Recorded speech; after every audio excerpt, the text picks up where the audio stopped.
E aí, pessoal, tudo bem com vocês? Bom, a gente está aqui para apresentar para vocês o ROI na área sobre o índice futuro, tá? Nossa primeira edição é sobre um resumo aí do que aconteceu na semana, o que a gente espera para a semana que vem, tá? Para ver se de alguma maneira a gente consegue ajudar vocês aí a traçarem um plano, tá? Pro mini índice, para as suas operações, tá bom?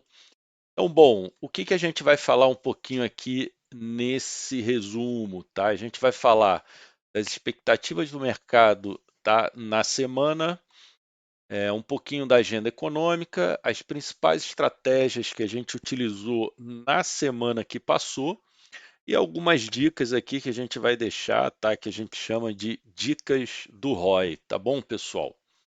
Então vamos lá, tá? Aqui um resuminho, né? Então, assim, o índice futuro ele deixou um padrão, tá? De correção no gráfico semanal, tá, pessoal? Então, aqui a gente tem uma estrela, né? Um padrão realmente de possível correção. Se ele perder essa mínima, tá? A gente traçou os alvos aqui para vocês. Deixa eu só colocar aqui o marca-texto, tá? Então, a gente teria aqui como primeiro alvo 110,596, o segundo alvo em 109,215, o terceiro em 110,010, 107,010 e o quarto alvo em 105,600, tá, pessoal? Então, vamos ficar atento porque se ele perder essa mínima, logo na segunda-feira a gente vai ter aí uma força vendedora entrando no ativo, tá? Então, quando a gente vai para o gráfico diário, tá, pessoal? A gente traçou uma retração aqui, tá? Teve essa queda acentuada, né? O que a gente pode ver lá no semanal, deixando aquela estrela, né? Mas aqui no diário a gente veio de 4 dias praticamente aí, positivos e a gente teve esse candle aqui que para mim foi, poderia dizer, um gap de fuga, tá? Então, a gente traçou essas retrações, né? Ele pode corrigir até essas retrações aqui, tá, pessoal? Então, primeira retração desse movimento vai estar em 111,688, 110,219 e 108,749, tá? Aqui seria a nossa buy zone, tá? Então, se ele realmente continuar o recuo, pessoal, só teremos compras se fizer algum padrão, tá? Nesses pontos aqui, tá bom, pessoal? Não inventem de comprar antes desses pontos, tá? Bom, continuando, a gente teve aqui no 120, né? A gente teve aqui, ó, esse pivô de baixa acionado, tá? E ele cumpriu os 4 alvos, tá bom? Na própria sexta-feira, tá? Então a gente já tem os 4 alvos completos aqui do 120. E aí a gente fica naquela dúvida, né, se realmente ele vem até essa região, né, aqui desse que anda o gatilho, ou se realmente ele vai começar a voltar a subir. Tá bom, pessoal? Bom, então a gente pode traçar essa retração aqui de baixa no 120, tá? Caso ele não rompa, né? A gente vai ter, vamos dizer, esses pontos aqui que ele pode vir buscar caso queira fazer mais uma pernada de baixa, tá? Então vamos ficar atentos. Se por acaso a gente tiver algum padrão, né? Para vir buscar esses pontos, ok, vamos operar, tá? Então vejam, pessoal, que a gente tem gráfico semanal, né? Um cenário, gráfico diário, outro cenário, e o de 120 minutos, um outro cenário, né? Então, assim, não é tão simples, né? Todos eles, com exceção do 120, né? Diário e semanal, podemos ter um recuo mais acentuado, e o 120 ele está sinalizando o quê? Um pullback até essas regiões, tá? Lembrando que agora o 120 ele passa a ter, né, uma tendência de baixa junto com 15 minutos, mas o semanal e o diário, para mim, continua aí numa tendência de alta. Tá bom, pessoal? Então, assim, esse era mais ou menos aí um resumo que a gente tinha para passar para vocês, tá? Em relação a esses três tempos gráficos, tá? Agora, o que que eu, Roy, gostaria que acontecesse nessa semana ou nessas próximas 2 semanas, tá bom? Então aqui a gente tem um gráfico, né, do índice futuro, tá? O diário, tá? Vejam, né, que ele faz esse movimento aqui, né, voltando praticamente em V, né?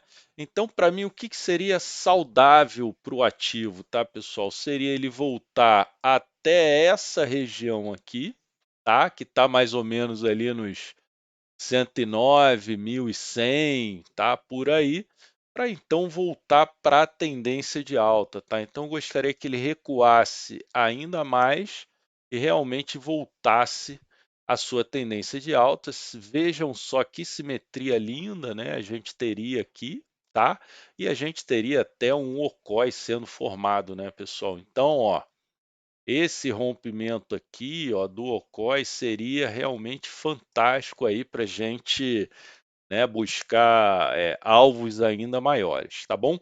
Então, para mim, esse seria o movimento ideal do mercado, tá? Vamos ver o que que acontece, né?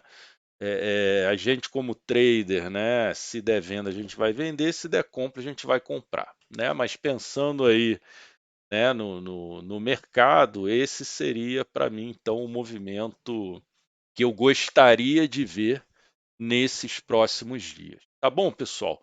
Bom, falando agora um pouquinho da nossa agenda, né? Então essa é a agenda econômica, tá? De todos os dias da semana, tá? Então, para mim, de destaque, né? A gente vai ter aí na segunda o índice de atividade do Fed, tá? A gente vai ter PMI, tá? Na terça-feira. Quarta-feira a gente tem o IPCA no Brasil, tá, pessoal? Então vamos ficar atento aí, né, ao IPCA, tá? Na quinta a gente tem o CAGED, né, que eu acho que vai vir aí com boas notícias. A gente tem pedido de seguro-desemprego, a gente tem o PIB nos Estados Unidos, a gente tem o PCE nos Estados Unidos, né? Então vejam que quinta a gente vai ter um dia cheio e sexta-feira também, tá, pessoal? Então é uma semana aí que aparenta ter grande volatilidade no mercado, tá? Vamos ficar atento, né? Vamos anotar direitinho os horários, né? Que vão sair aqui esses indicadores, tá? Para que a gente não passe sufoco aí durante a semana, tá? Essa semana promete então ser de intensa volatilidade, principalmente quinta e sexta-feira, tá bom? Bom, vamos dar uma olhadinha então nas operações, né, que a gente fez na semana passada, né? Então a gente fez duas operações aí através da estratégia de PFR, uma na short, uma de trap, três operações está buscando, né, a ineficiência do preço, tá? E duas operações de choque, tá, pessoal? Essas duas operações a gente fez na própria sexta-feira, tá? Buscando aí então, né, um choque no mercado, né? Eram alvos de pivô, né? Aquele pivô de baixa que eu mostrei para vocês no 120, né? Pintando aí em confluência com alguns outros indicadores que a gente utiliza, né? A média de 200, candle gatilho, né? Ou seja, foram duas operações assim bem tranquilas, tá? Fibo continua realmente sendo aquele indicador validador que a gente adora, né? Então, olha só, das 9 operações, 7 foram validadas por Fibo, tá? Não é à toa que ele ganhou aí a enquete que a gente fez, então não esqueçam que quinta-feira às 8 da noite a gente vai ter uma aulinha sobre Fibo, tá bom, pessoal?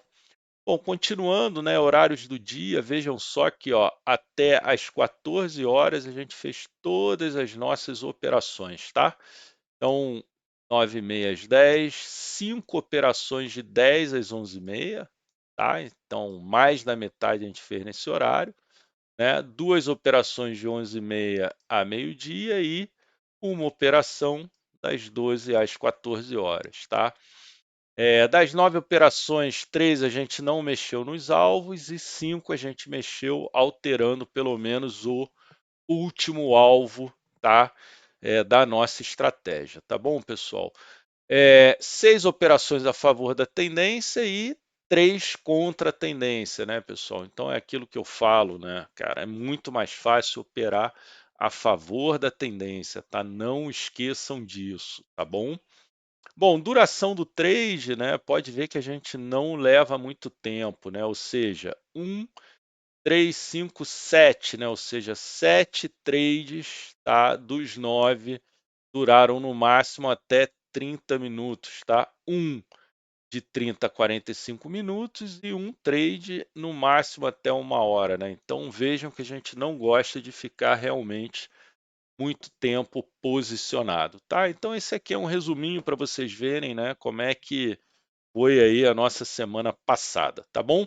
Então vamos lá agora para o último ponto, né? Algumas dicas aí para essa semana, tá, pessoal? Então lembre-se dos 4 pilares, né, que a gente sempre comenta, tá? E que a gente tem que seguir à risca, tá? O primeiro deles, nosso modelo operacional, tá? Ou seja, a gente tem que se preocupar realmente em operar bem, né? Ter o nosso checklist, realmente entrar na operação se der a nossa entrada, né, pessoal? Nada de inventar moda, tá? Ou seja, a gente tem um modelo operacional bem definido, então a gente tem que seguir à risca ele, tá? A rotina, pessoal, muito importante, tá? Então, mais uma vez aqui reforçando, tá? Não deixem de fazer a rotina de vocês, tá? É importantíssimo, né? A hora que acorda, a hora que toma café, a hora que senta na mesa para fazer o pré-mercado, tá? Então, a rotina é importantíssima, tá? Terceiro ponto, a regulação emocional, tá? Então a gente precisa tomar cuidado aí, né, com algumas emoções e algumas sensações que a gente sente, né? Medo, ansiedade, né? A ganância que às vezes vem, né? Então o ego que às vezes sobe, né? Então a gente tem que regular bem essas emoções, tá? E por último, pessoal, o nosso quarto pilar, o planejamento e a execução, tá? Lembre-se que vocês são o quê? Uma empresa, tá, pessoal? E como toda empresa, ela tem que ser bem planejada, né? Para executar bem o que você realmente planejou, né, para sua empresa, tá? Então pensem, né, no trade, na operação de vocês como uma empresa, tá? E não deixem nunca de fazer a anotação no diário de trades, tá bom? Eu vou deixar o PDF aqui nos comentários, tá? Se vocês quiserem baixar, tá bom, pessoal? Então, uma excelente semana. Lembrando que segunda, terça e quarta eu não vou operar, que eu tenho outro compromisso, tá? Então, volto quinta-feira com vocês, tá bom, pessoal? Um beijão, uma excelente semana. Tchau, tchau.